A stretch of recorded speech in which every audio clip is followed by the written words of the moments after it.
NCBI Labs.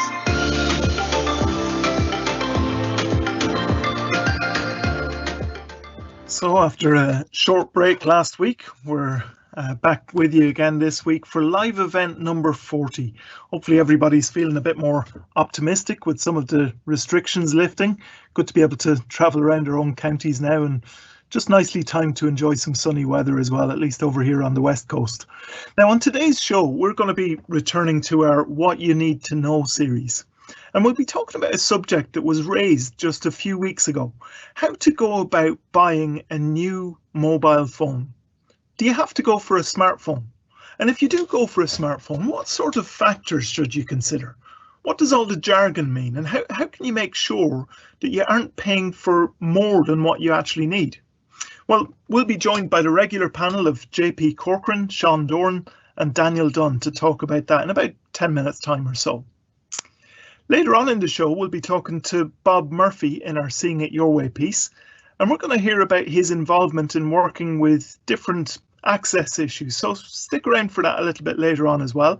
And of course, we're going to have our quick tips and tech help sections coming on the show a little bit later on as well.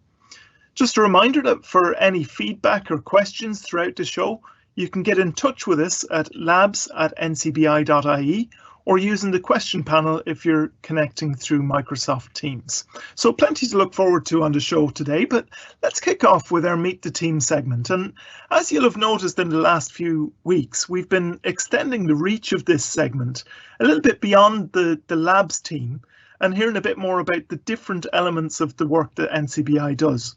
And this week, we're delighted to be joined by Karen O'Connell, who works along with the children's team in NCBI. So you're very welcome to the show, Karen. You might need to just unmute there. Perfect. That's great. Thanks, Jude. Good to have you with us on the show this week, Karen. So, Karen, just before we talk about maybe some of your work along with the children's team, can you tell us a little bit about yourself and your background and how long you've been with NCBI? Yeah, I can. So I will be with NCBI 2 years in the summer, and I'm based in the Tala office in Dublin. Okay, very good. And you're working along with the children's team at the moment. Was that kind of was there an element of that in your background before NCBI?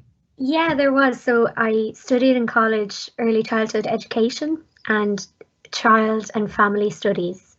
So my background is kind of very young children, and I kind of worked for 7 years in different preschools before I moved over to NCBI. Okay, very good. Okay, so that's always been kind of an interest of yours, that kind of work. Yeah, exactly. So we said that obviously you're working with the children's team now with NCBI. Can you tell us just a little bit about the general work of the children's team? Yeah, so the children's team work with children and young people from birth up to 23 years of age. And then within that team, obviously there's a wide range of ages there. So we're split into sub-teams of specialist areas. So we're split up into early years, primary school, secondary school, and then further education. So the needs would vary greatly at different ages and stages of the children and young people's lives. So each subgroup would organise interventions and workshops based on the need of their kind of cohort. So it'd be kind of independent living skills, orientation and mobility, and a lot of peer support across kind of the whole team. That would be one of our focuses. Yeah, interesting. It makes a lot of sense as well that it would be broken up into different kind of sub teams as well to categorize the different needs. A lot involved with that, I'd say. Yeah, definitely. I mean, because most of the team are CRWs, community resource workers as well, so they need to kind of, manage their caseload and then work with their specific cohort as well. Yeah. And in among those kind of sub teams, if you'd like, the cohorts, which one are you working with? So I work with the early years team, so the youngest, so 0 to 6 years. Okay, so can you tell us a bit about that, what that involves? Yeah, so a huge part of my work is coordinating and delivering what we call learning through play groups. And they're kind of relaxed, informal groups for parents, children with vision impairments and their siblings. And they come and we sing songs, we read stories, all kind of fun, relaxed things. But it's kind of the goal that parents can meet other parents who have children with vision impairments, and we can show them how they can kind of support their child's development. and to reach all their milestones with specific supports as they have a vision impairment. Very good. Okay, and again, I'd say that's probably quite a varied thing when you're thinking about kind of trying to keep informed about the different milestones, how somebody is doing, how somebody's progressing, and all of the different kind of skills that you'd need in regards to that. I would imagine it is quite a varied thing, is that?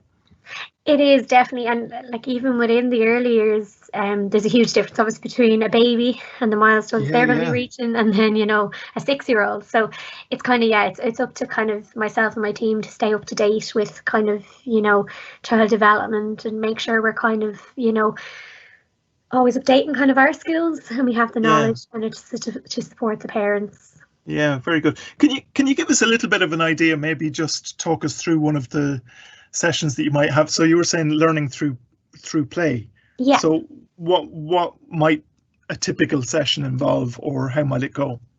Okay, so for example, I have one this afternoon, and it will be preschool children, so it will be 2.5 to 6-year-olds, and we'll welcome them in with like a little hello song, and we'll sing a few different songs. The theme of today's session is feelings. So we'll be trying to sing songs about feelings. I have a story, The Grumpy Monkey, which, goes through the body language and how he looks when he's upset, because often children with vision impairments can miss those visual cues. Yeah. So through the story and the songs, we're teaching them that, we could, like, when people have sight, that they can see, when someone's smiling, when someone's folding their arms, so we need to make children aware of these visual cues that they might be missing in kind of a fun way. Yeah. And then we'll play a few games, like I might give them scenarios, or like make some like crying noises, laughing noises, and try and get them to attach the correct feeling. Really interesting. Yeah, yeah. What other sort of themes would be involved in? So if the theme for today's one is feelings, what other kind of directions can you go with that sometimes?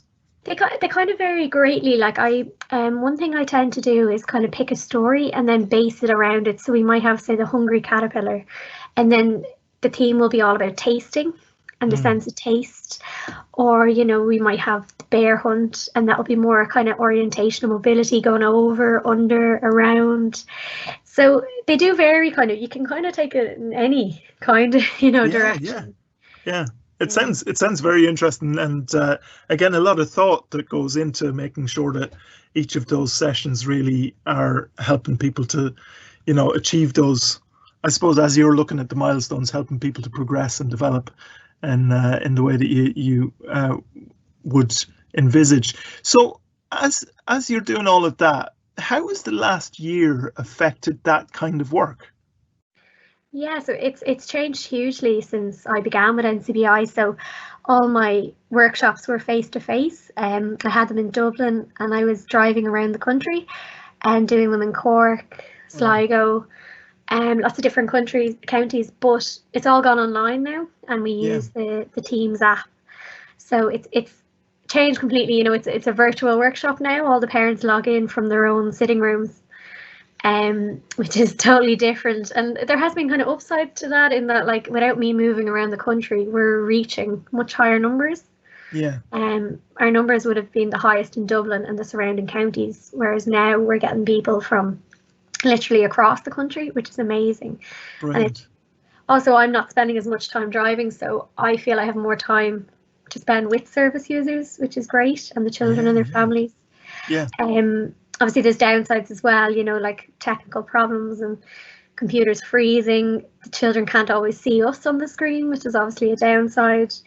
And nothing really beats kind of being in the room face to face with someone and being able to give them that tactile kind of, showing them the activities we're doing and stuff. But it's a very good second best. We've kind of made the best of it. Yeah, absolutely. And I think that's been the case across the board, really. There's been things that have remained challenges, but there's also been some kind of unexpected benefits from having to do work this way. Yeah. You mentioned before about maybe, for example, the idea of taste being one of the themes that you would use. How would something like that, a theme like that, be affected by having to do the work remotely? Well, I suppose it puts more of the onus on the parents.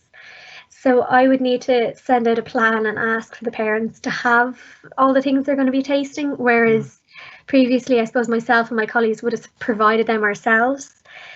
So if we were doing, for example, the Hungry Caterpillar, I would have all the fruits there. So it does kind of put a little bit more, I suppose, stress on the preparation and the parents, that like I'd have to send them the plan and say, can you try and have these? If you don't have them, it's fine, you know, you can do them at another time. But yeah, it's much harder to for the parents. I'd imagine as well that's probably a sort of slight benefit as well, in that I know you'd always be conscious anyway of making sure that the parents are very involved, but that's nearly kind of another specific way that the parents can be more fully involved in those sessions as well, I guess. Yeah, no, definitely, that's very true. Because they're kind of preparing for them, and then they're there obviously for the session as well. Yeah, so it sounds really interesting. Any particular projects or anything that's kind of ongoing project work at the moment? Yeah, well, just the time of year, the summer kind of focus turns to transition and kind of transitioning workshops. So I'll be kind of looking at children who are going to primary school and going to preschool, and I'll just be putting on kind of a few workshops and things to prepare them for that transition. And I'm also part of a Voice of the Child working group, and we have a project kind of coming along. It's in the very early stages, but we're hoping to create a youth forum so that we have kind of, you know, maybe adolescents who can represent and advocate, you know, their voices within NCBI. So that's really interesting, I think. Yeah, very good. Interesting to hear the work that's been going on for the last kind of good while now as well, since the age cohorts were being implemented, but also the changes in the last year, and that it's continuing to progress with these kind of ideas as well. Really interesting chatting to you today, Karen. Really appreciate you coming onto the show. Sorry, Jude. Sorry, I lost you there for a second. No problem. I was just saying it's been great to actually have a chance to chat to you today and hear about some of that work that's been going on and some of the kind of ideas for the future as well. Thank you very much for coming onto the show today. That's great. Thanks for having me. Very good. So that was Karen O'Connell joining us on this week's Meet the Team section, talking to us about some of the work that's being done with the Children and Young People's team. So really, really good to hear about those different initiatives that are going on there as well. So we'll look forward to another one of our Meet the Team segments next week as well, where we can hear a little bit more about the wide variety of work that's going on with NCBI. Very good. Now let's move on to our next section of the show, and we're going to talk about what you need to know about buying a new mobile phone. Now, over the last year or so, we've covered a lot of different assistive technologies that are available, and one of the great things about the developments of the last few years is how easily available many of them are through just apps on a smartphone, for example. So we've spoken about obviously the inbuilt accessibility features as well on Android and iOS devices. We've talked about excellent apps such as the Seeing AI app, Lazarillo, Be My Eyes, Google Lookout, Soundscape, plenty more as well over the last year or so that you'll be able to review. If you go back through some of our live events, there's been so many that have been based around the smartphone, having an app for a smartphone.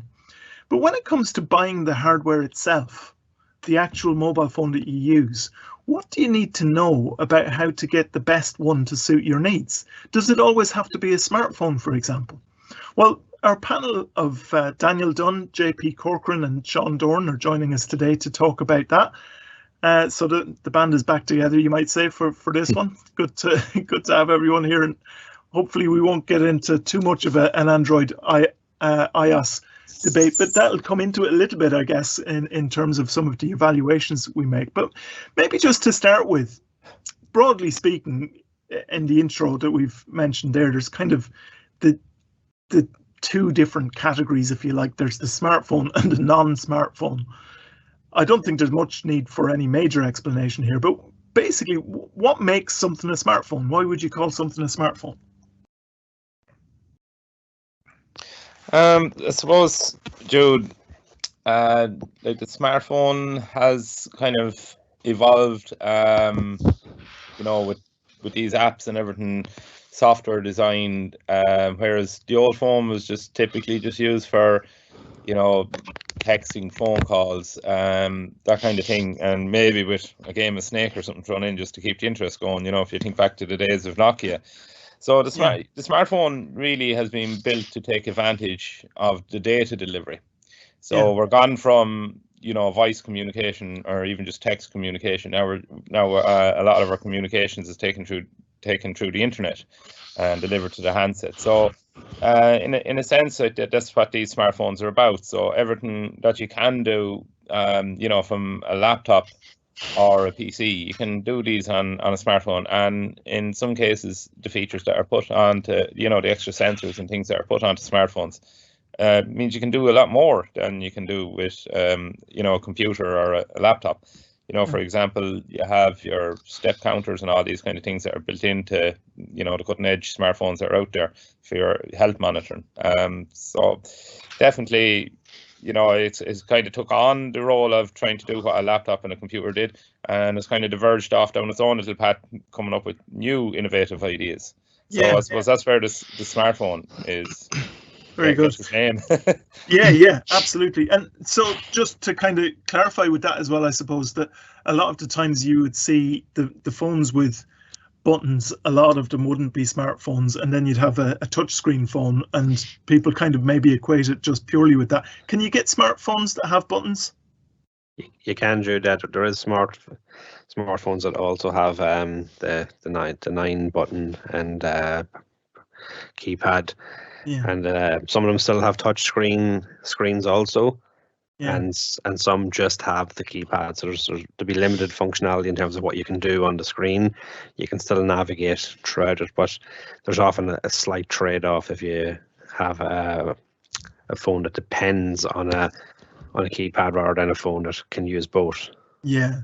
So it's probably handy to keep that in mind if people have that as the cutoff point, that if it has buttons it's not a smartphone. It's not entirely strictly true, because you can have both. Now we're going to get into kind of understanding some of the specs of smartphones and things like that in a minute, but before we do, the non-smartphones, what sort of features are available? Why might somebody choose to get a non-smartphone, so to speak? Because they might be so comfortable and familiar with using their laptop, and you know, like if you're a screen reader user, or you know, you've used magnification, you might have a larger screen, and anything you want to buy on the internet or apps you want to use or websites you want to have a look at, you might feel more comfortable and using a laptop or computer. Or on the other hand, you might just want a phone purely just for ringing and texting. You don't want to have it as a distraction. Because I know, like for myself, like if my phone in the hand, I'm tempted to go and Google something or look at something, or you know, play a 2-minute game, and it's, you know, I've enough trouble keeping on track of things without more distractions. Yeah, absolutely. Yeah. So it helps you to keep the right work-life balance almost. Yeah. I suppose another thing too, in some people's line of work, like they mightn't want a good expensive smartphone in their pocket if they're out, you know, especially in outdoorsy or hard manual labor work or anything like that. So they can look for the basic. Yeah. That's true. Like the festival phone. If you're going away for a weekend, you bring out the cheap throwaway phone, and you're good. Your expensive iPhone 12 at home. That's it. Absolutely, yeah. And in terms of kind of technology for vision impairment, is there any advantages? Are there some phones that aren't necessarily smartphones but have an advantage for somebody with vision impairment? Well, like having a keypad and having like the dot on the 5, if you're just making calls, like a Doro style phone, you can open the phone up, you can type in the number by using the keypad, and then you know the dial button will also be, you know, clearly marked. So it's quite simple, it's quite intuitive, and like, you know, people have been using the keypads for such a long time, and they know the layout, that it can be very, very convenient. Excellent. Yeah, very good. And would there be any kind of examples you can give us of some of the types of phones that are available, just as maybe not quite recommendations, because obviously it's hard to recommend to people without knowing the specific needs, but just some of the things that are available that aren't smartphones necessarily? Well, I suppose like people in the past would have used Nokia's, and then obviously the Nokia C5 with adding talks into it. But people still maybe low vision users might use something like a Doro flip phone because it has slightly larger keypad and the keypad can speak back. But then you might struggle then to maybe if you want to get text messages or read text messages, and something like the blind shell, which we discussed in the past, is because it has a screen reader built in, it's almost like a semi-smartphone, like a feature phone. Yeah, it's kind of straddling between the two worlds. I know we spoke about KaiOS in the past, and that's a similar kind of concept. Yeah. Okay, so there'd be a couple of kind of good suggestions for anybody who wants buttons and keep it relatively basic. Okay. There's a phone there as well, Jude. The Smart Vision, which is built on Android. It has what Sean was talking about earlier, kind of a touchscreen as well as the buttons. And for someone that kind of wants the full Android but still wants the buttons, that's quite a good option as well.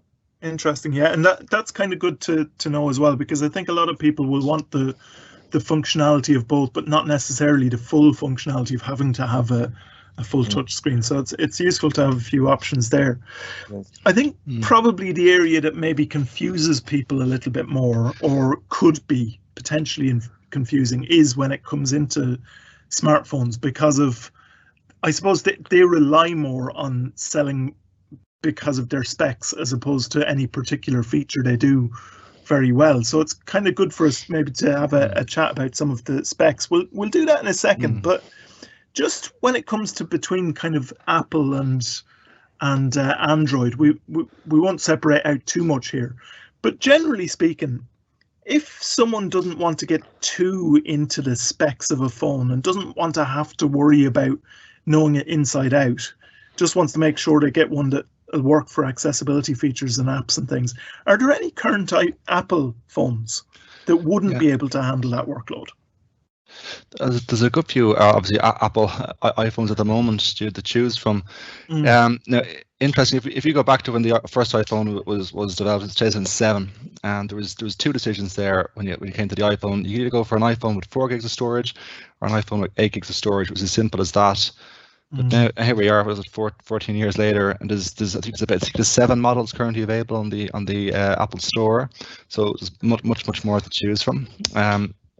Another thing that's interesting, actually, I was reading recently, is that there's now, I think it was obviously Steve Jobs launched the first iPhone. Current CEO of Apple, Tim Cook, announced recently that Apple has now sold its 1 billionth iPhone. So that's a very popular device. I think it's 1.6 billion Apple devices. So when you factor in your iPads and MacBooks and so on, but 1 billion iPhones have been sold now. It's a bit of a milestone for Apple. I know we've covered a lot of the accessibility features on the iPhone in previous live events, looking at some of the new ones as well, and different enhancements that we've seen to the likes of VoiceOver, with VoiceOver recognition, and enhancements to the magnifier in iOS 14 as well. But in terms of some of the key factors as well to kind of consider if someone is looking at an iPhone, you can think of things like 3 or 4 things, like screen size would be a big factor for some people who has low vision. Memory. So what's the internal memory on the iPhone? It's not expandable memory on the iPhone. There's no opportunity to insert an SD card. Camera quality can be another factor as well. Big variation in terms of camera quality between the different iPhone models, processor speed, and of course the price as well. What's a person's budget? How much are you going to be willing to spend on the iPhone? Might be helpful as well, just to kind of explore like what are some of the models currently of iPhones that are available at the moment. So there's about 7 here. If you go into the Apple store at the moment, you'll be able to choose from about 7 models, a mixture of some new phones and some models that are dating back to 2018. I can just quickly kind of go through some of these options here if people are interested. So the one model that came out last year that we covered as well on a live event was the iPhone SE. On the Apple Store at the moment, it's looking at just under €500, starting at 64 gigs. Now it does go up if you want to have more memory. The screen size on the iPhone SE, you're looking at a 4.7-inch screen. So if you're someone who wants a bigger screen size, maybe and looking for an iPhone, maybe the iPhone SE might be a little bit too small. But for a lot of people, absolutely fine. It's a very, very good phone, really good spec. And that came out, let's say, April last year. if you're looking for a bigger screen size, maybe something like the iPhone XR could be one to consider. It's just over €600. Again, 64 gigs of internal memory, and that came out actually 2018. It's a very, very popular phone. For maybe a little bit more better spec, again, would be the iPhone 11. A little bit more expensive, it's over €700. Again, starting off with 64 gigs of internal memory, but you can go up if you want. One of the big differences between the XR then SE and then the iPhone 11 is that the 11 will have 2 rear cameras. So they work together to create kind of better images if you're taking photographs, if that's something a big factor for you. And then just going on a few more models available as well. The iPhone 12 mini is available.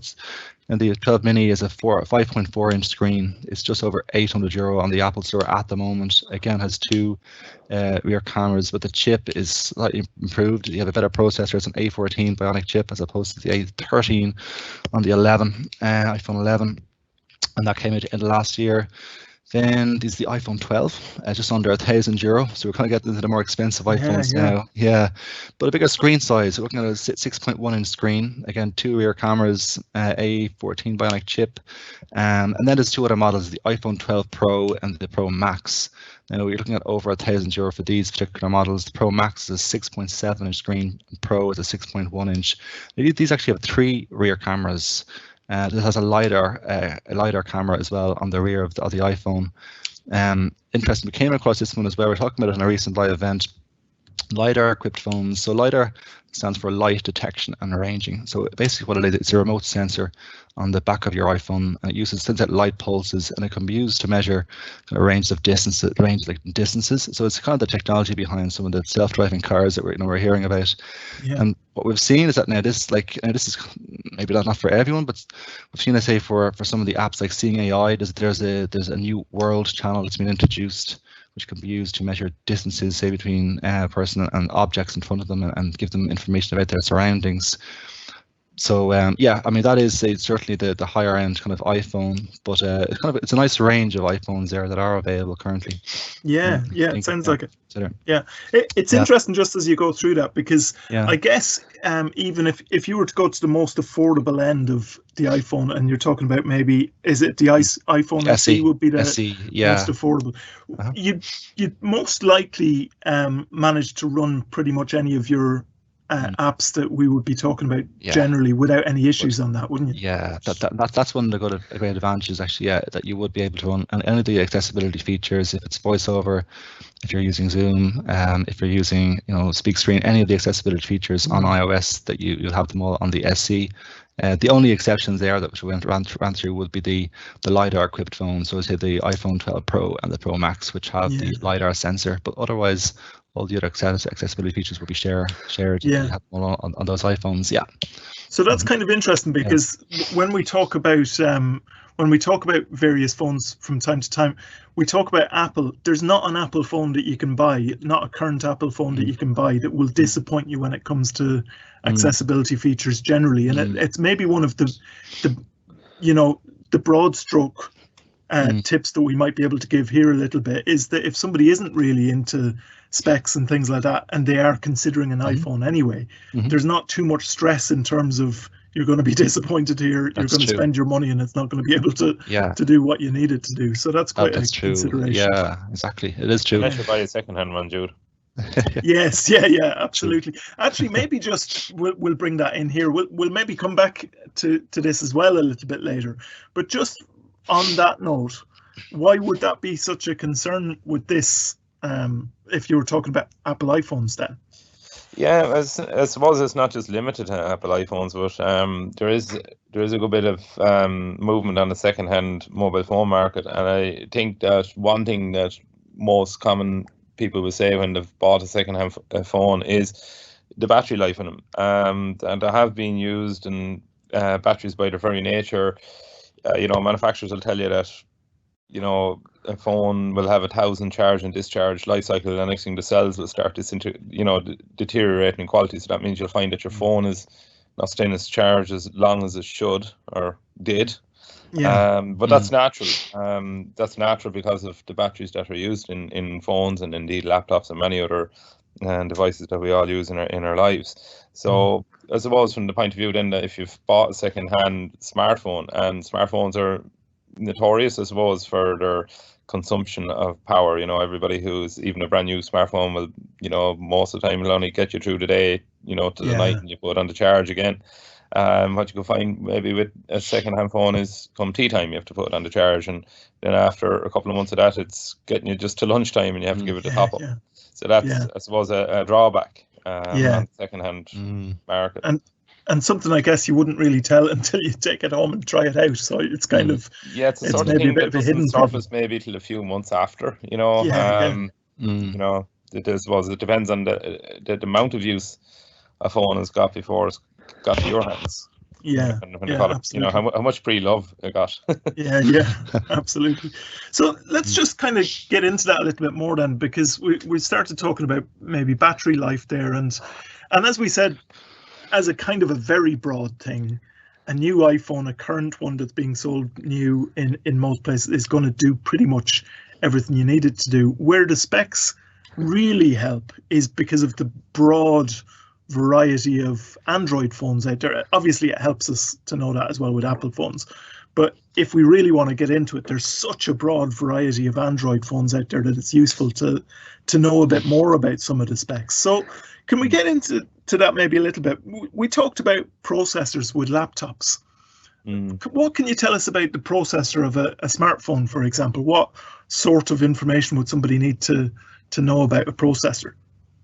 Well, much like a processor on a laptop, like you can check the speed. If you have, like, you often hear people saying they have an Android phone and the 2 or 3 apps open at once, and all of a sudden, the phone seems like it's lagging a bit, or their screen reader mightn't be, as responsive. And that's because, much like we discussed about buying laptops, if you have a slower processor, it's bottlenecking all the requests, and therefore everything's going to seem slower. So you can check processor speeds on a phone, and you can kind of roughly gauge, and like the price you're buying, what type of processor it'll be. And like Snapdragon is probably the name of the most popular processor in mobile phones, and there is a whole range of Snapdragon processors.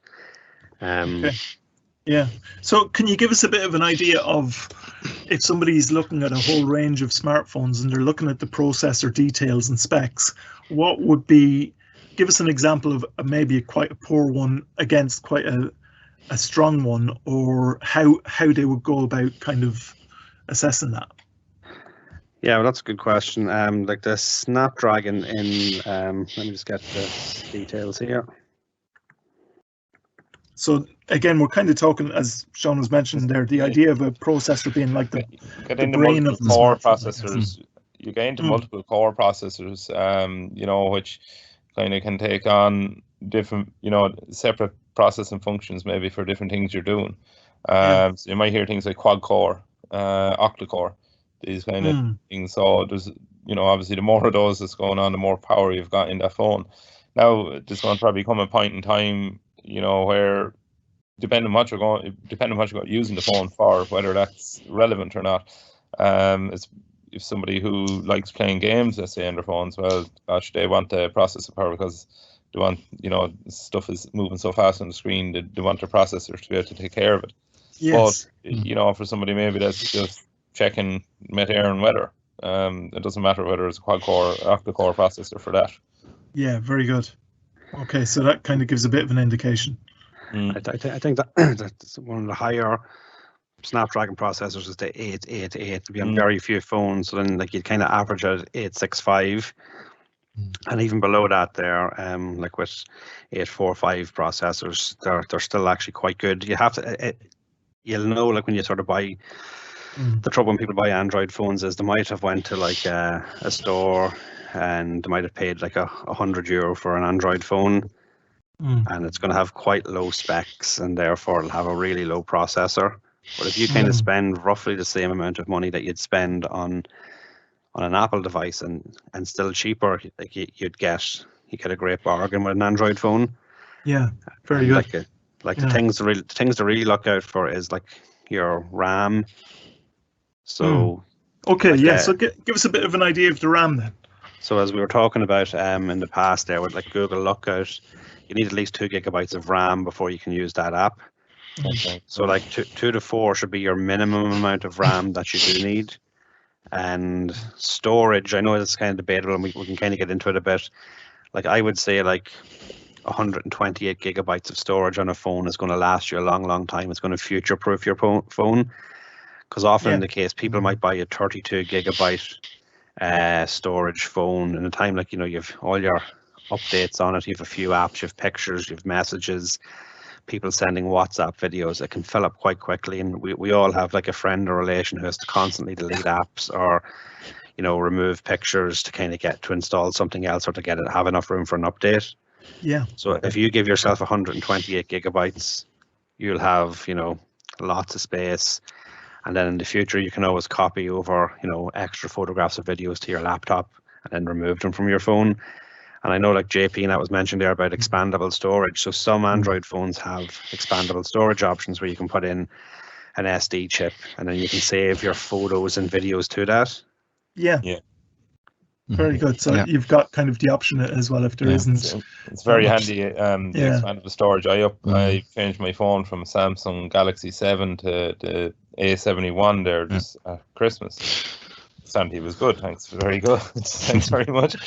And I had all my photos and everything stored on a 128 gig SD card, and it was just a matter of taking out and putting into a new phone. All my photos come with it in one simple move.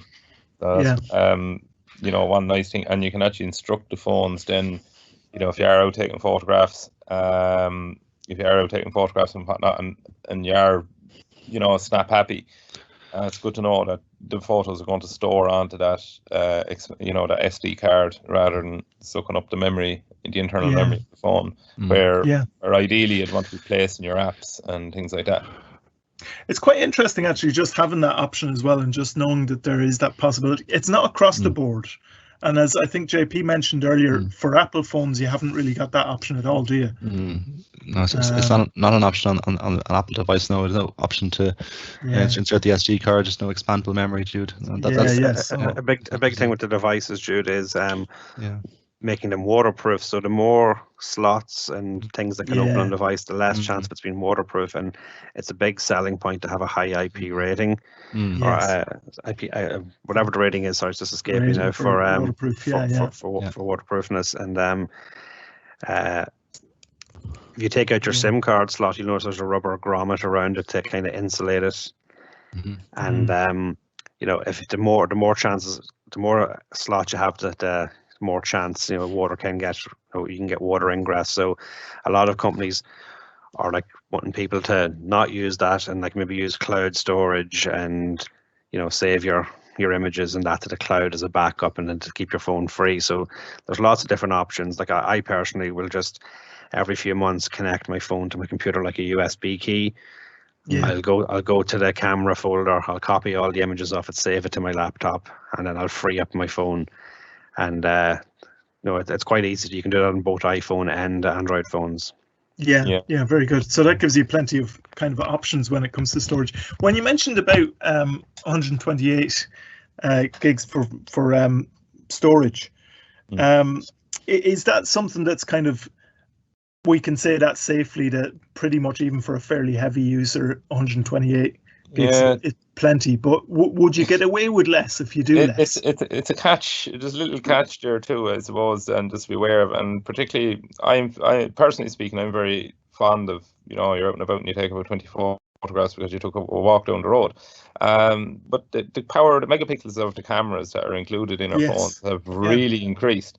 So when you think of it that way, more megapixel in a photo means more space that photo is going to take up. So while the memories of these phones have been increasing, so too has the size of each photo you're putting in there. So it's kind of a dog chasing its tail kind of thing. So are you really getting more photos into a 128 gigabyte now than you were in a 32 gigabyte 8 years ago or something like that? Probably not, And it's not always the case that more megapixels is going to make actually a better photo anyway, is it? I think I've got a phone that's probably, the camera is the weakest part of it, but it's a 64 megapixel camera on it. But it's not a brilliant image that comes out of it. Yeah, So it's all down to yeah. the lens that's used and how the actual device processes the image. Because I know, like Samsung and Apple have quite good image processing, so you don't even need as good a lens or megapixel camera.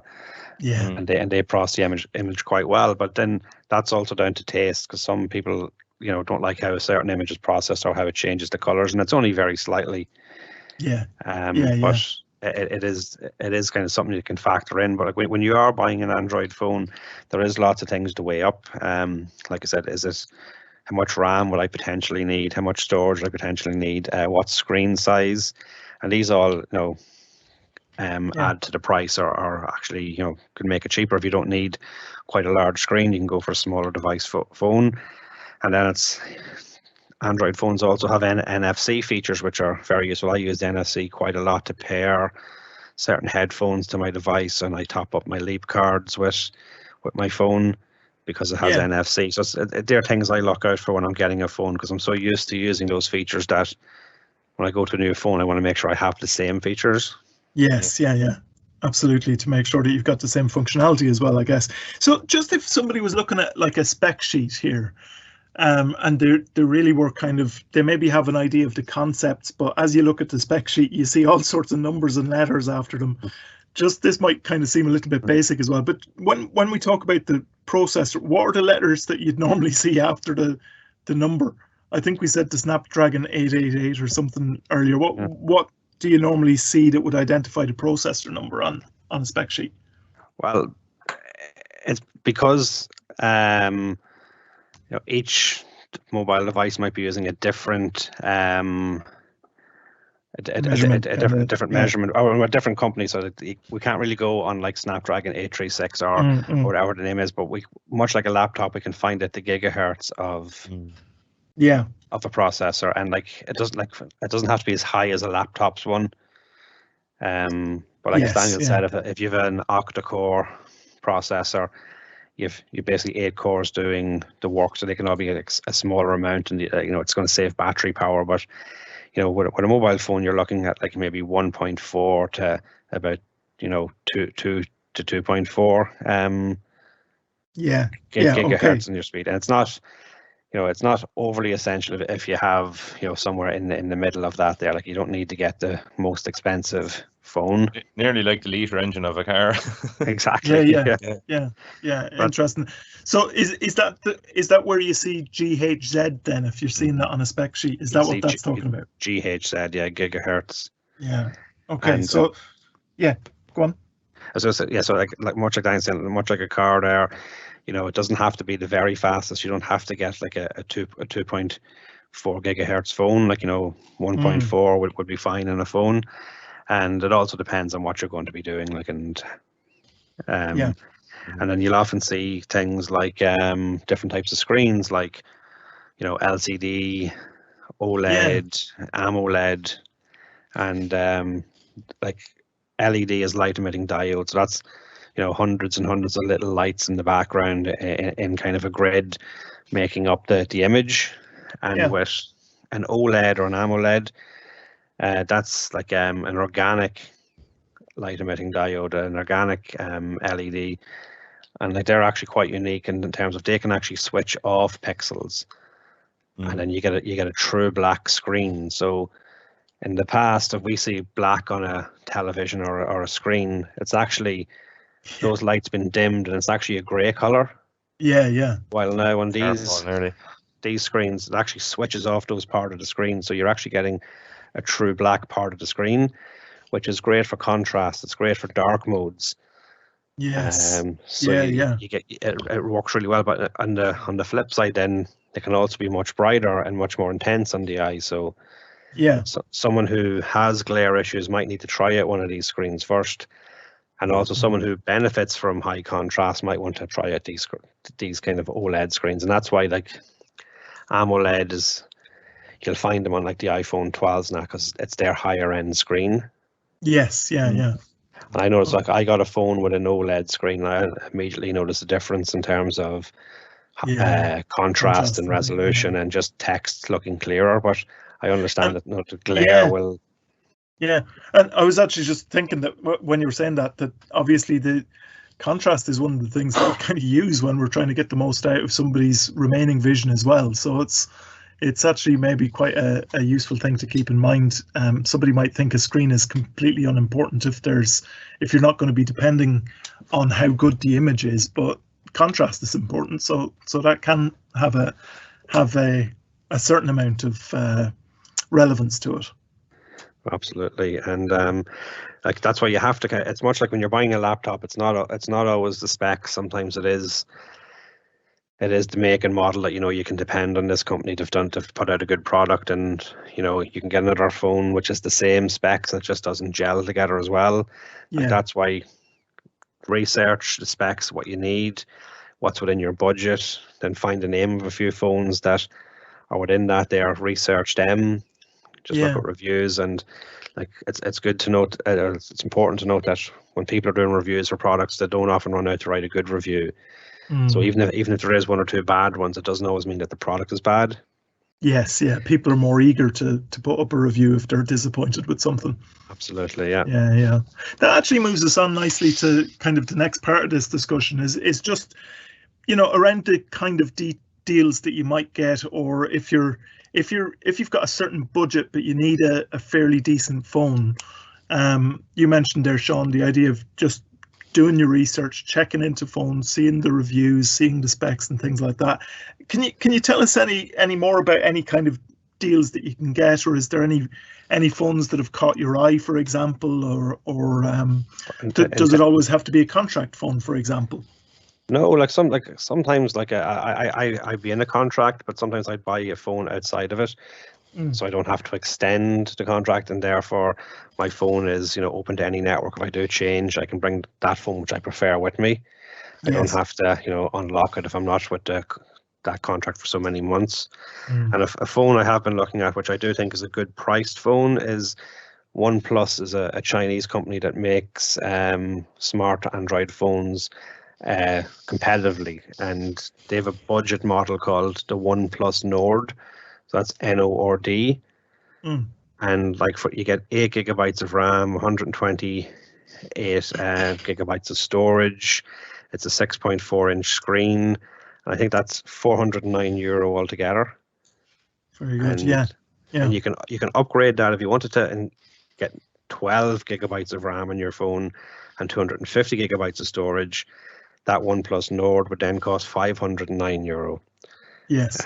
And I use a OnePlus phone myself, and I just think they're fantastic. You get lots of updates on them, and we get the latest Android on them most years. I know some Android phones don't provide constant updates. You might have Android 10 on it, but when 11 comes out, that manufacturer might not release 11 on that phone. Yes, yeah. One of the things that we didn't mention there was just in terms of battery life. I know we talked about battery life when you're maybe getting a second-hand phone. It's something to watch out for. Again, if somebody was sort of just looking at a specs sheet, or they're seeing something advertised and that there's something in relation to battery life, but you're kind of looking at what does this number or these letters mean? How is it normally kind of put up on a website, or how is it normally advertised? What's a good number to have, for example? So that's entirely it's kind of debatable as well. You only get milliamp hours or hours in batteries. And so MAH is that the one that's MAH? Yeah. And they will come, you can get 800, 900, 1200 depending on the phone. But it's hard to you can give a battery spec, but then you could have a much larger screen which drains the battery much quicker. You could have your Bluetooth on the whole time. Yeah. You could be listening to earphones. You could be streaming music from Spotify. So it can be hard to gauge how much you would use. Yes, yeah. Or the refresh rate even can affect it a bit as well, can't it? Even down to the type of screen, like the AMOLED screens will use less battery power because, as Sean alluded to earlier, that type of screen is not going to be synthesized in a charcoal black. It's going to switch off those pixels, so obviously you're saving power there. Yeah. So there's lots of moving parts when it comes to saying, right, well, the battery that's coming with this phone, how long is it going to last me? It's really unmeasurable, I guess, because it's going to be down to what you're using for what extra activities is going on, and again the screen. You can search the brand and model of the phone online, and it'll tell you how many milliamp hours it is, and that could be, like I said, 2,000, 3,000, 800, depending on which phone it is. And they'll give an estimated time that will last you, like whether that's 12 hours, 16 hours, but that's normally standby mode. It doesn't always count if you're watching videos or you're playing music, and that's why after 2 or 3 months when a phone comes out, it's good to watch YouTube reviews then, because people who reviewed technology like that will give you what they've used it for, playing videos, their daily, and like YouTube's an endless resource of reviews.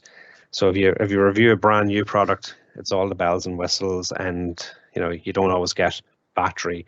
But if you wait a month or two, or even even 6 months later with a phone, and you're watching new reviews, then they'll tell you how much they're getting out of it and what they're using it for. And how much the drop off is, I guess, over a period of time. Often the advertisement will be, like you'll have up to 4 to 5 hours talk time and up to 36 hours standby time. But the key thing about it is up to. And that's to get out of jail card for. Or you get 20 minutes and it's still up to 4 hours. But look, I suppose the main thing to say is, like, battery development. Again, like the dog chasing his tail, but the camera is getting better, and the storage space of the photos taking up more. As these smartphones get, like, the battery technology is constantly being improved compared to what we've had 10 years ago. But yet we still really can't get more of a day out of our phone.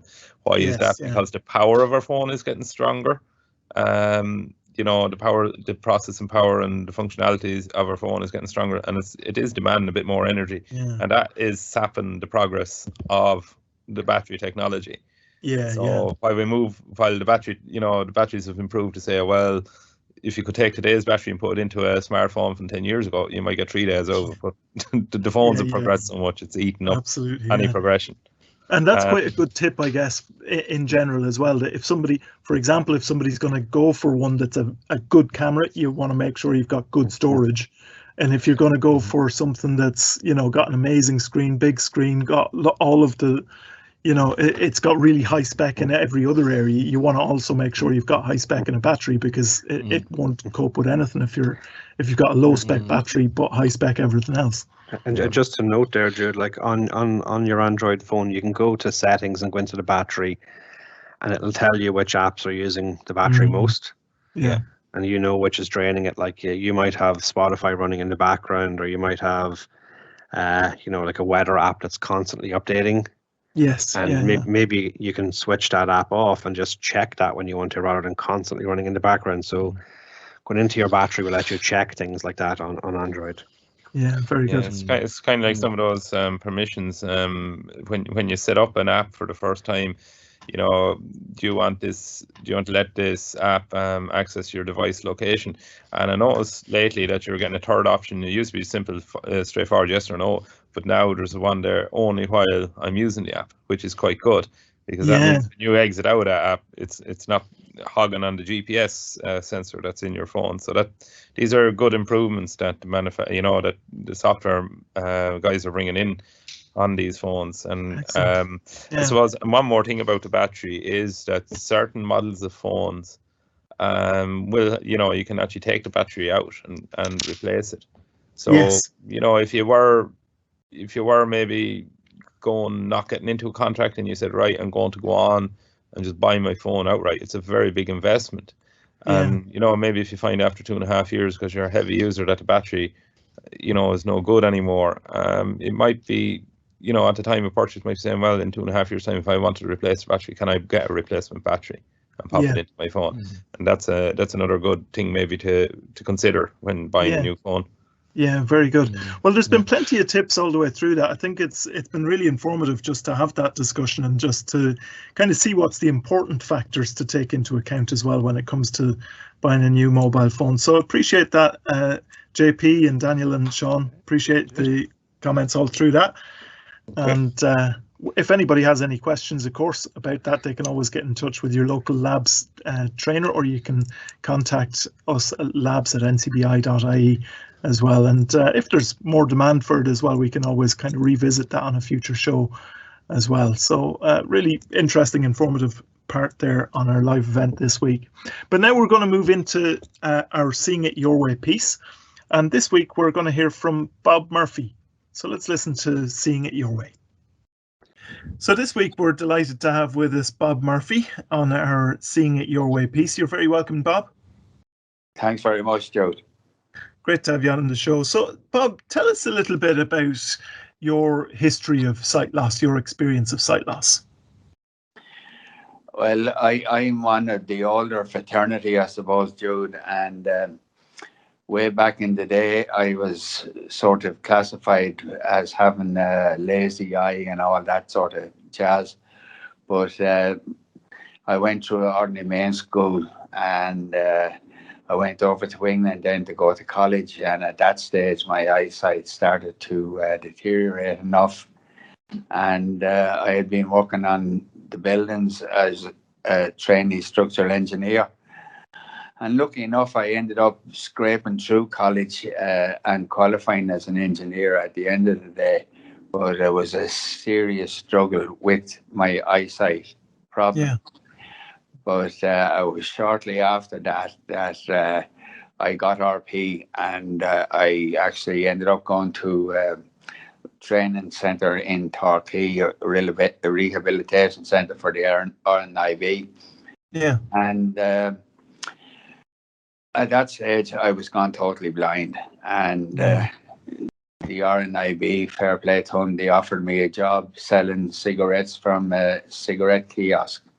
Right. In the centre of London. Imagine a blind person doing that. Yeah. You know, Wow. that was a long time ago. It's over 40 years ago. So, my goodness. So when you were in school, you were saying you went to mainstream school. Was there any kind of sign of your eyesight starting to deteriorate at that point, or was it pretty much okay throughout school? No, it was going all right because I was wearing glasses, and as I said there, they give you the one where you had to put the patch over one eye, so you use the other eye. All that also. Yeah. Stuff that not that I'd ever done. I got that. Actually, it wasn't until I went over to London. I was about 18 or 19 when I went into Moorfields Eye Hospital, and I was there that they diagnosed the RP. Right, gotcha. Yeah, and when you said afterwards that you lost your sight entirely, is that to the point of not being able to see light at this stage? Is it kind of gone entirely? Okay, yeah, okay. So that's been obviously quite a while dealing with that then. So what kind of happened after that? How did you deal with that or cope with that? How did it affect you? Well, I hung around in London for a few years, but there was nothing coming up work-wise or anything. So I decided I'd come back to Wexford, where I come from originally. And I got in contact then with a woman up in Dublin with National Rehabilitation Board, Mrs. Gaisford. And she insisted on us learning Braille. Things just developed from there, and it was more of a matter of getting a job rather than hanging around waiting for an opening to get into computers. So I ended up doing the old reliable that they had and still have the telephony. Yeah. So I ended up going up to the Bank of Ireland in Dublin, and I worked up there for about a year and a half.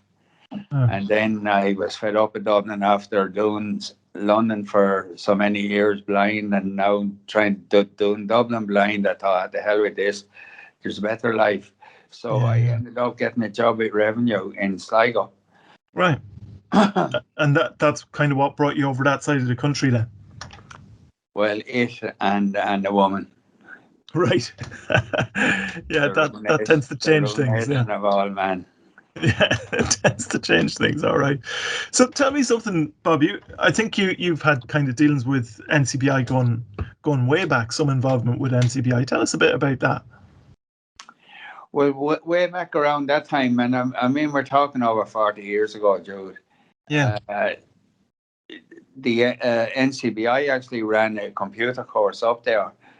We're going back to the DOS days. I think it was called Horizon or something like that, and there was a few of us brought in on it, and they taught us the basics of computing. Yeah. And I done that when I started working down here in Sligo with with revenue. And I happened to be up at a revenue presentation up in Dublin in the castle, and I met the chairman of revenue. And he said he'd look after me with the technology and the stuff in Sligo to see if I could incorporate it into my work. Yeah. Which I was delighted about. And I remember it was a Christmas, and I thought, God, that'd be great now. And early in January, lo and behold, Hal and all the rest of the buddies arrived down in the boxes. Yeah. Got the job. Yeah. And from there on, that was my first real delve into computers, and I loved it. And I got the switchboard working with the computer, with the help from the technicians out of Aircom. And we had everything going so nice. I could work the computer, do my lists, everything else, and answer the phone and all through the one headphone. It was great to get all that together rather than trying to work a phone in one hand and a keyboard with the other. Yeah. That was great.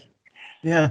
And I'd say, to be honest, that it probably meant that actually at the point that you got into technology and accessibility technology as well, it kind of gives you a pretty good broad overview of all of the stages of development of accessible technology. I'd say there's been a few things over the years that have made quite a big difference to you.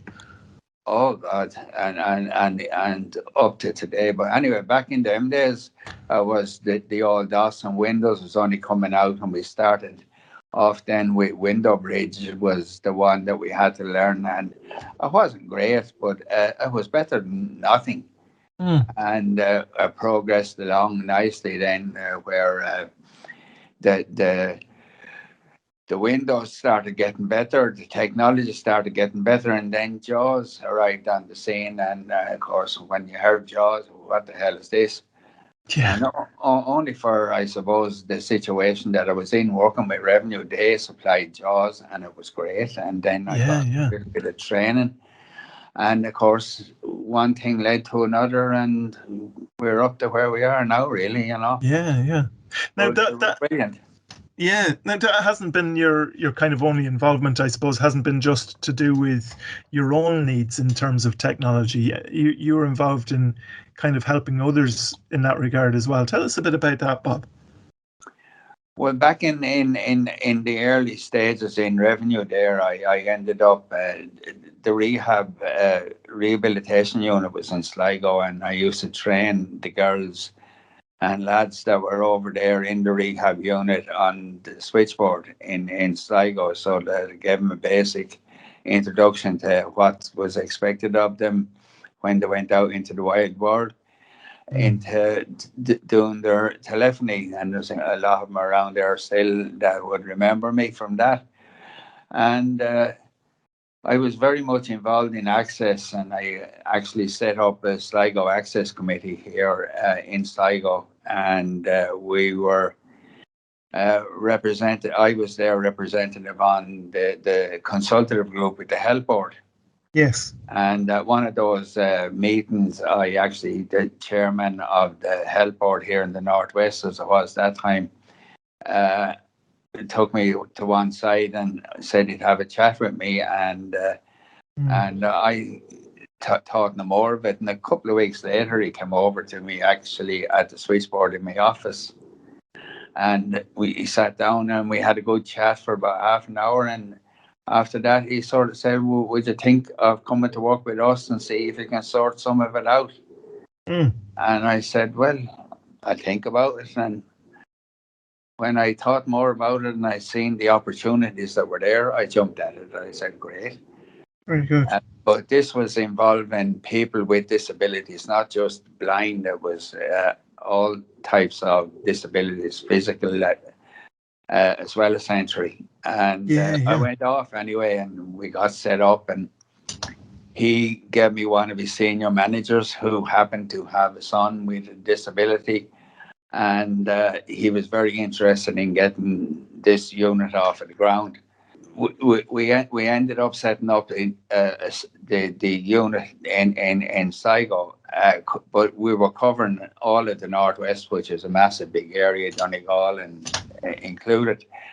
And I got another technician on with me who was sighted, because a blind person couldn't do all this work on his own. He certainly needed a sighted person, and in particular with physical disabilities. And actually, the person I got involved had a son who was physically disabled as well. So we were all sort of on the one page, wanting to do the best we could with what we had for people with disabilities. Interesting, yeah. So you've always been kind of one to try and make things a little bit better for other people in a similar situation. I'd say that the whole thing of having the multiple kind of aspects to it, the different sort of disabilities, the different conditions that would have affected people, that must have made the whole thing both quite interesting and quite challenging as well, was it? Well, it did, because we actually got involved with the Central Immediate Clinic in Dublin, and they had set up a course in UCD that we were sort of requested to do around accessibility with technology for physical and sensory disability. Like, it was grand. I had a fair computer knowledge at that time, but I didn't know all of the other side of the coin, the wheelchair, driving wheelchair without hands, all these type of things. People with motor neuron disease who had no sort of hand coordinate. The only thing they had was eye coordination, eye gaze came in on the scene. There was a load. It was brilliant stuff. And as well as that, then, rather than us trying to go running around the country up and down to Dublin, we set up, would have been the initial, setup of video conferencing, and it was more sort of done on a medical video conference setup that we had in the unit, and we were able to bring our clients in Sligo and do an assessment with them up with another conference unit up in Dublin in the CRC, and it worked out brilliant. So people didn't have to be dragged from Sligo up to Dublin, Brilliant, that was brilliant. That was way now back, and look at what we've got now with the technology. Everybody's using it. Yeah, it's interesting actually just to hear those different elements of how technology was kind of very much involved in all of those stages of the setup. It was not just the kind of the goal, but it was actually a means of getting there as well. You were using video conferencing, as you say, even at that point. Maybe just kind of coming back to yourself again. So at this point, you mentioned earlier that there's been a lot of different technology that's made a big difference in your life. At this point, what sort of technology would you say you use quite a lot, or that you've been impressed by in the last number of years? The only thing that I really need now at the moment is the iPhone. Really? Yeah. And why is that? Why is that such a good thing for you? Well, I can do everything that I want to do on it, and the apps and everything else. I mean, God, if we had something like an iPhone 30 years ago, where would you be? When you think about it.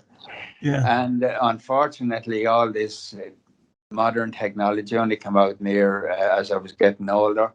But when I loved to have had this stuff when I was 20 or 21, Yeah, absolutely. And how do you manage then with, so let's say you're doing up emails or something. Do you use voice composition, or do you type it out using a Bluetooth keyboard, or how do you do it? No, I use my voice. I'm fairly accurate at it. The more you do it, the better it gets. Yeah. But having said that, no, I'd still use a computer if I was doing something that a lot of typing was involved in or something like that. I'd use a computer and JAWS. Yeah. I always found it was handy to keep keep the old computer going anyway, because the keyboard skills never left you, and I was fairly handy at the keyboard, so I was all right there. Yeah. The only trouble is now that the old memory is gone. That can be a bit of a challenge, I'd say, with the keyboard. Trying to remember all the keystrokes is the problem. Yes, yeah. I know the iPhone, I'd say now, is probably the best. I'm sure even television now with the audio description, although it's very bare, there's not that much of it out there, very meager sort of. But if they got the old audio description going now a bit more, it'd be great on the television, and so you can talk to your control now, and the television goes on to the channel you want. Sure, where would you be going? You don't have to get up out of the chair to turn up the volume or anything anymore. That's it. Yeah. Do you know, there's kind of, I think there's developments kind of coming in that regard as well. I think there's a bit of work going into stuff like that at the moment. Yeah, so there should be. But going back there, and just thinking back there when I was talking about the video conferencing thing, if you see the size of the television that we had to have there for that, a projector hanging out in the ceiling and a camera up behind you, and 4 ISDN lines to run it. Yes, that's and you can do that with a phone in your hand now. Yeah, it's incredible, isn't it? Yeah, the developments have been incredible. Well, Bob, it's been brilliant to talk to you and to get a little bit of insight into the development of the technology that you've used, but also your own hand in that as well, and helping others with that as well. It's been great to chat to you, Bob. Thanks for joining us on the show. No problem. Good luck to you. Very good. So that was Bob Murphy on this week's Seeing It Your Way piece, and that brings us nearly to the end of our show this week. Just very quickly, time for our tech help and quick tips section. Now, our tech help, actually, we've kind of covered already, because the question that came in this week was in relation to, is it worth buying refurbished phones, and what should I look out for if I'm buying a refurbished phone? Well, we covered that in our discussion a little bit earlier. But in terms of our quick tips, maybe JP, I believe you have a quick tip for us this week in relation to navigating tables with VoiceOver. I do indeed, Judy. Yeah, I have a quick tip in relation to how we can change the way VoiceOver will read tables on an iPhone or on an iPad. So we had a query in just during the week from someone who was reading our weekly technology newsletter. They were finding that VoiceOver would read out, for example, row 1, column 1, and so on, whenever they were reading contents in a table on their iPhone. But what we can do is we can change this by going into what's called the table output settings for VoiceOver on an iPhone or on an iPad. And to do this, we need to head to the settings app on an iPhone or the iPad, and we go into VoiceOver, go into verbosity, and then under table output, we need to deselect row and column numbers. Now you might find it's already it's not selected already, in which case you wouldn't hear this information. But if you do hear this information when you come across the table, row 1, column 1, and so on, and you don't want it, say go into your settings app, VoiceOver, verbosity, under table output, just deselect row and column numbers. So when this is done, whenever you encounter a table with VoiceOver, it'll read out the content but in the table, but it won't read out, for example, that row 1, column 1, and row 2, column 2, etc.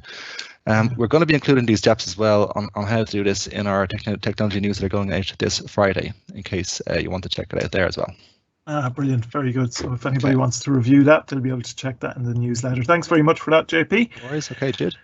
And that just about brings us to the end of the show. Just a reminder again, of course, that if you want a bit more of a hand with any of the subjects we spoke about today, you can get support from the Labs team from 9 to 5, Monday to Friday on 1850 92 30 60, or you can email labs@ncbi.ie, or if you want to avail of wider NCBI services, you can call 1850 33 43 53 or email info@ncbi.ie. And if you'd like to make a donation to support our services, you can also visit donate.ncbi.ie. Maybe you'd even like to sponsor one of our live events. Well, you can do that as well by contacting labs@ncbi.ie, and that can just help to keep our live events going as well. So just before we go, just a reminder of what we'll be talking about in our future live events. We will be talking about our Sky accessibility features. We've flagged that a few times now. That's coming up probably in 2 weeks' time. we'll be talking about that, and also some of the other devices for making TVs a bit more accessible as well. We'll be talking about that just in a couple of weeks' time. We're also going to talk about the work that's going on in educational institutions, the research that's involved in coming up with new concepts for assistive technology, for example, the inclusion of accessibility considerations into some of the syllabus of different courses as well. So we'll be talking about that a little bit more next week. And just a reminder that our show next week, 2:30 p.m, the usual time, of course, so that's Tuesday, April 20th for our next NCBI Labs live event. And if you want to stay up to date with what's happening in our live events, as well as plenty more, you can subscribe to our newsletter on our website, or you can email us at labs@ncbi.ie if you'd like to do that as well. And as JP mentioned there, there's quick tips in there as well if you want to review those too. So all that's left for me to do today is to thank our guest today, Karen O'Connell and Bob Murphy. And of course, thanks to everyone listening in as well. And from JP, Sean, Daniel and myself, goodbye for now, and we look forward to having you all back with us next week for another NCBI Labs live event.